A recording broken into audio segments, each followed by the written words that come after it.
Hello guys, tuturuan ko kayong mag-install ng operating system na walang gamit na flash drive. Huwag na natin patagalin, umpisa na natin.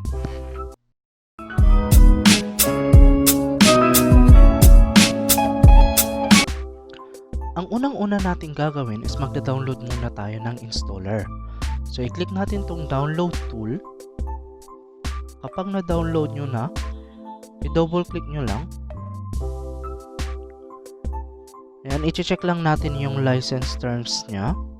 Accept. Ito medyo matagal lang ito. Few moments later. Piliin natin tong create installation media and then next. Siguraduhin nyo na ang ida-download nyo is pang 32-bit or 64-bit. May dalawa ang paraan para i-check ang inyong computer. Una, punta lang kayo dito, i-search nyo yung about your PC. Ayan, lalabas na yan. Dito makikita natin yung system type nya. Close natin. And then, punta tayo dito sa system properties ng computer nyo.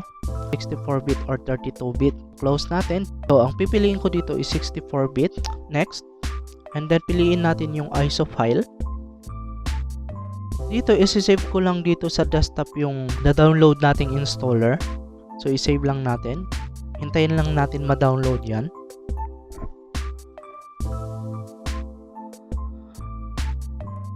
Medyo matagal.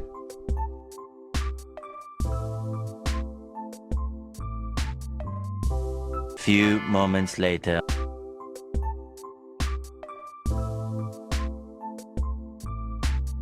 Magda-download naman tayo ng ECBCD. Ilalagay ko na lang ang link sa baba. Punta tayo dito sa free. Register.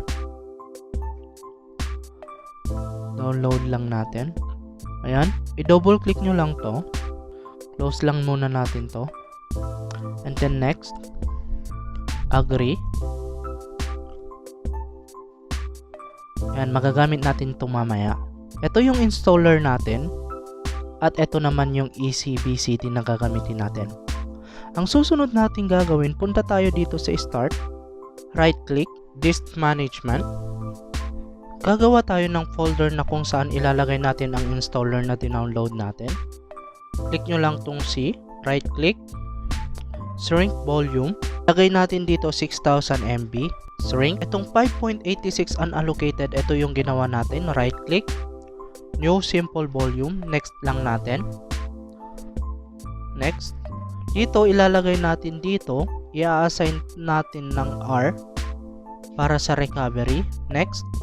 And then dito sa volume label, palitan natin ng Windows Recovery. And then next. Finish. Close natin to. Punta tayo sa computer. Buksan natin yung ginawa nating Windows Recovery. And then, i-double click natin tong installer na dinownload natin. Lahat ng files dito, i-copy natin. Punta tayo dito sa Windows Recovery. And then, paste.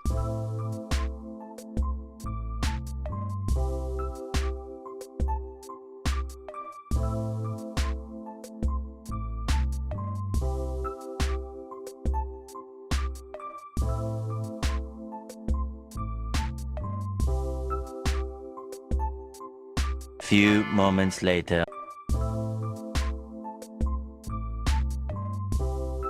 Buksan natin tong ECBCD. Double click nyo lang.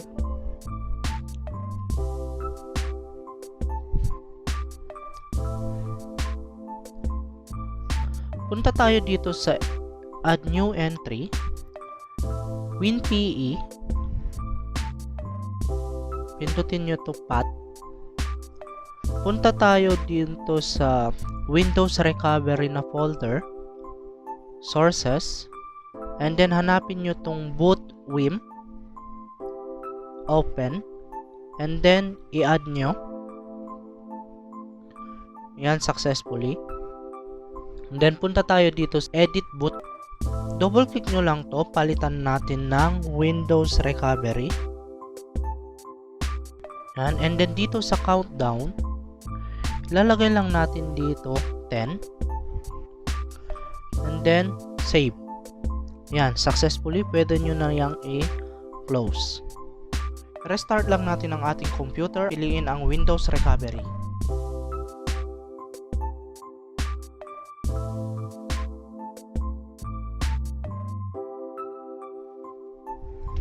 buburahin natin lahat ng mga hindi kailangan dyan, maliban lamang doon sa ginawa nating Windows recovery.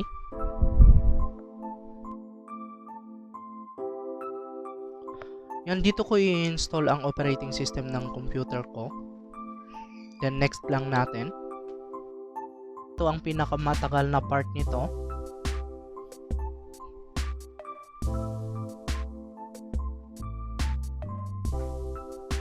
Five minutes later.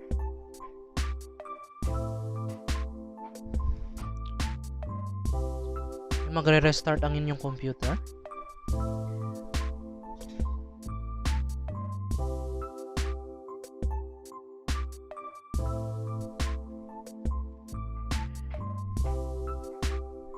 Medyo matagal din to.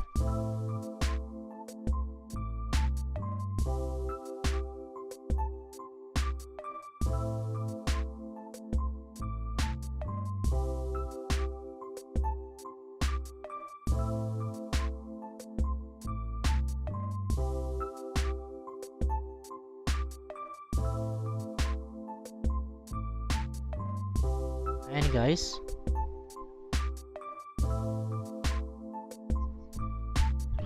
Set up na lang natin.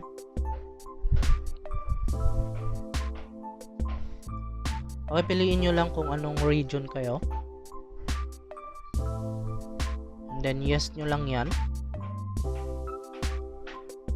Skip lang natin. And then piliin nyo yung I don't have internet. And then continue with limited setup. Lagay nyo yung password. Ayan, sagutin nyo lang yung mga hinihinging information dyan.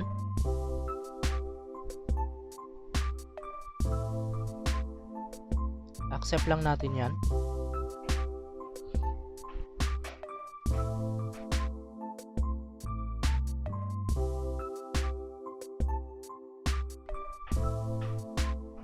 Yes mo lang yan.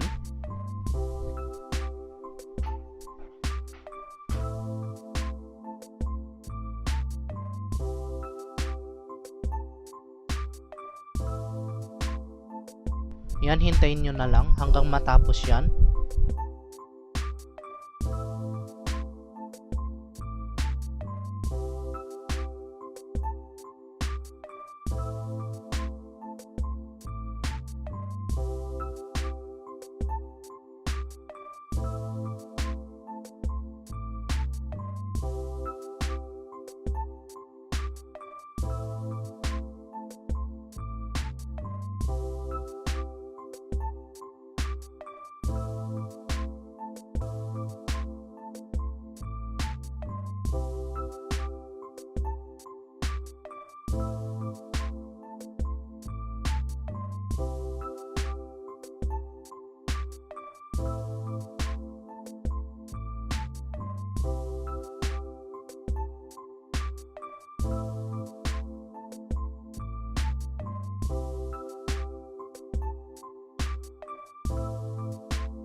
Yan, tapos na guys.